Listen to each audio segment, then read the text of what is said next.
പനി എങ്ങനെയുണ്ട്? ആ നെറ്റിയിലോട്ടൊന്ന് കൈവച്ച് നോക്കച്ചായ. ഒന്ന് നോക്കിയേ. അച്ചായ നോക്കിയാലല്ലേ ചൂടറിയുള്ളൂ. നോക്ക്. ഈ അച്ഛൻ്റെ ഒരു നാണം വേണം. അന്യൊന്നും അല്ലല്ലോ. അങ്ങോട്ട് നോക്കച്ചായ.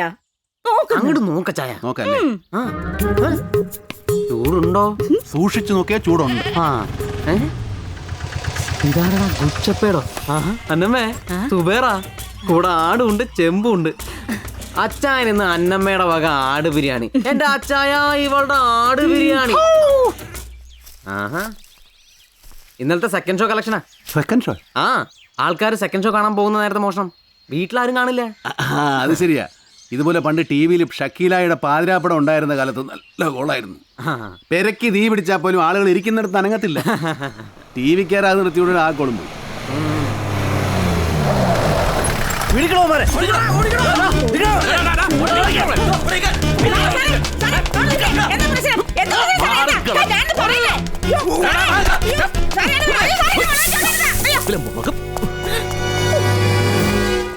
എവിടെടി സാബു? അല്ല, ഇത്ര നേരം ഇവിടെ ഉണ്ടായിരുന്നല്ലോ. എങ്ങോട്ടാണാവോ പോയത്? നീ കൂടുതൽ അഭിനയിക്കൊന്നും വേണ്ട. അവനൊന്ന് രാവിലെ വെട്ടിയെടുത്തതേ ഒരു സർക്കാർ ദിവസത്തിന്റെ കാല. അയ്യോ, അതൊന്നും ഇവിടെ കൊണ്ടുവന്നിട്ടില്ല. ആരാടാ നീ? ഏതാടാ ഇവള്? അയ്യോ, ഞങ്ങൾ ഗസ്റ്റാ സാറേ. അതിഥി ദേവോ ഭവ. ഇവന്മാരുടെ ഒക്കെ പണിയെന്നായിരിക്കും നിനക്കും അല്ലടാ? സർ, ഇവിടെ ആരുമില്ല, എല്ലാരും ഓടിക്കളഞ്ഞു. മടിയിലിട്ട് വളർത്തിക്കോ നീ അവനെ. എവിടെ ഒളിച്ചാലും ഞാൻ അവനെ പൊക്കും. അത് കഴിഞ്ഞ് നിന്നെ. അയ്യോ, അതൊക്കെ ബുദ്ധിമുട്ടാവില്ലേ സാറേ? അന്നമ്മയെ പൊക്കൊന്ന് പലരും പറഞ്ഞിട്ടുണ്ട്. അതിന് തിളപ്പിച്ച വെള്ളത്തിൽ അവർ തന്നെ കുളിച്ചിട്ടേ ഉള്ളൂ. അതുകൊണ്ട് സാറും വെറുതെ തിളപ്പിക്കാൻ നിൽക്കണ്ട. ചെല്ല്.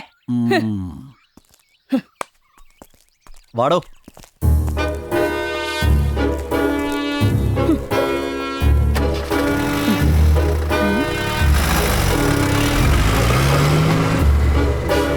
സാബുച്ചായോ? എന്തോ സാബു എവിടെ?